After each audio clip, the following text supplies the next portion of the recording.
مولانا روم اور چار اندھوں کا واقعہ۔ مولانا روم فرماتے ہیں کہ چار اندھوں کو کسی نے بتایا کہ آپ کے کمرے میں سانپ آ گیا ہے۔ وہ چاروں ہی سانپ کو اپنی ہی لاٹھیوں سے مارنے کی کوشش کرنے لگے۔ چونکہ سانپ انہیں دکھائی نہیں دے رہا تھا، انہوں نے لاٹھیاں مار مار کر ایک دوسرے کے سر پھوڑ دیے۔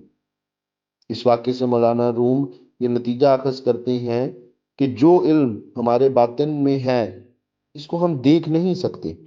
ہم نہیں جانتے کہ فرشتے کتنے ہیں، کیا کرتے ہیں، کیا ہو سکتا ہے، ہمارے کون سے کندھے پر کتنے فرشتے موجود ہیں، شیطان کہاں ہے، آسمانوں سے فرشتے کتنے اترتے ہیں، کب اترتے ہیں، شیطان انسان پر کب حملہ کرتا ہے۔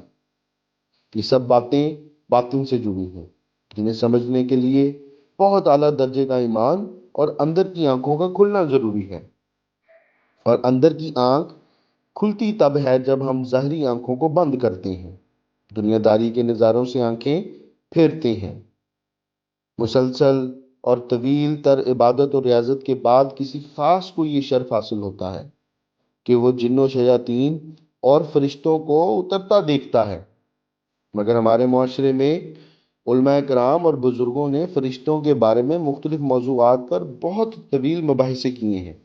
ایک مولوی خود کو سچا ثابت کرنے کے لیے دوسرے کو جھٹلاتا ہے اور اس کا سر پھوڑ دیتا ہے، بالکل اسی طرح جیسے نظروں کے اندھوں نے سانپ مارنے کے چکر میں ایک دوسرے کے سر پھوڑ دیے۔ اسی طرح سے علماء کرام ایسے موضوعات پر بحث چھیڑ لیتے ہیں جن کا انہیں باطنی علم ہی نہیں ہے اور ایک دوسرے کا نقصان کرتے ہیں۔